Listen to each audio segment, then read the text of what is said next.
1001 cara menjatuhkan Anies coba dilakukan. Salah satunya adalah pelebelan kepada Anies Baswedan terkait politik identitas. Yang sering ngomong gitu, udah ngaca belum ya? Bersama gue, Kohoika, Agen Center.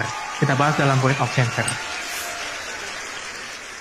Bingung gak punya prestasi? Akhirnya mencoba menjatuhkan Anies dengan label politik identitas. Ingat ya, politik identitas hanya label dari buzzer yang sengaja dibayar untuk menurunkan pamor Anies Baswedan. Ya, nggak perlu dibantah. Biar mereka cari sendiri buktinya. Apakah Jakarta yang 5 tahun di bawah kepemimpinan Anies Baswedan terjadi perpecahan terkait identitas? Faktanya, Jakarta adem ayem, rukun damai. Sebenarnya apa sih politik identitas itu?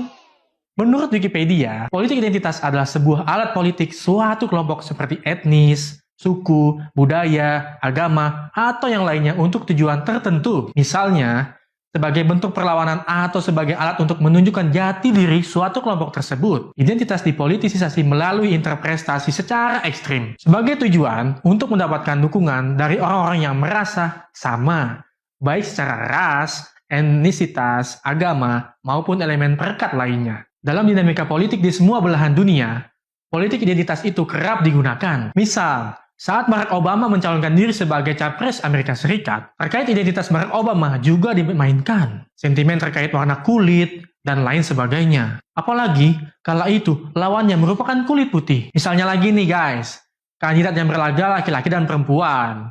Maka, isu gender pun masuk. Pilpres di Indonesia, kala itu SBY kontra Megawati, juga menampilkan isu terkait perempuan. Gak usah jauh-jauh ke sana. Pemilihan bupati di daerah-daerah juga rentan kan?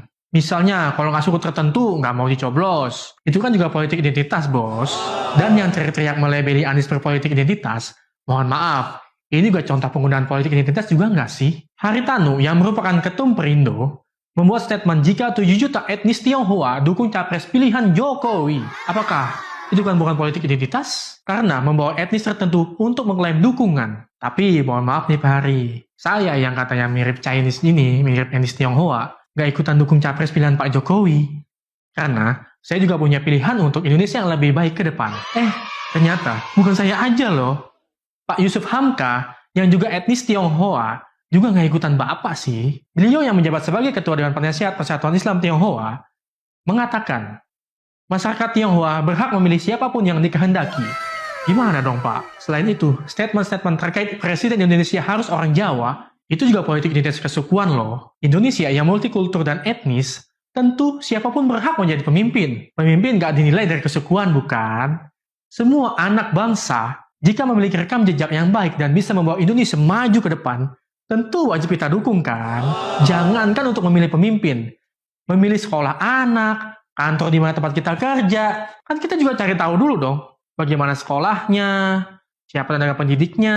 Nah, itu kan juga bagian dari identitas sekolah tersebut. Nah, apalagi nih memilih jodoh, semua orang pasti juga akan melihat identitas, bukan? Melihat asal-usulnya, apalagi bibit bobotnya. Mencari pasangan juga perlu identitas yang jelas. Apalagi mencari pemimpin untuk keadilan seluruh bangsa. Ya pasti identitasnya harus jelas. No tipu-tipu ya guys.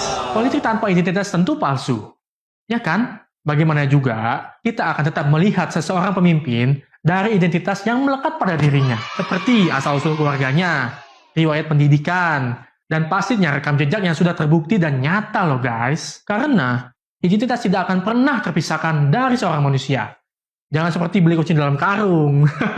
Apalagi, untuk menahkodai Indonesia yang harus semakin maju dan semakin disegani oleh dunia, tentu memilih pemimpin yang sudah terbukti dan teruji adalah sebuah keharusan. Memilih pemimpin berdasarkan identitas yang jelas dan baik tentu harus dilakukan. Namun, yang terpenting, tetap menjaga persatuan dan kesatuan Indonesia. Mari sama-sama berdoa kepada Allah Subhanahu wa Ta'ala, Tuhan yang Maha Esa, agar Indonesia di 2024 diberikan pemimpin dengan identitas yang baik dan memiliki rekam jejak yang nyata. Contohnya ya, Pak Anies Baswedan, yang sering difitnah sana-sini seenaknya. Sampai lupa ngaca yang jelek-jelekin. Kalau nggak bisa adu identitas, ya coba aja adu prestasi. Berani nggak? Pilihan politik aku, kamu, dan mereka bisa saja berbeda. Pilihlah sesuai dengan apa yang kita yakini yang akan membawa negara ini pada keadilan ke depannya. Namun, meskipun pilihan kita berbeda serta identitas kita juga berbeda, kita semua tetap satu Indonesia. Salam damai untuk Indonesia. Mari subscribe Center Indonesia, channel yang berusaha keras menjadi setitik cahaya terang untuk mencari kebenaran. Wassalamualaikum warahmatullahi wabarakatuh.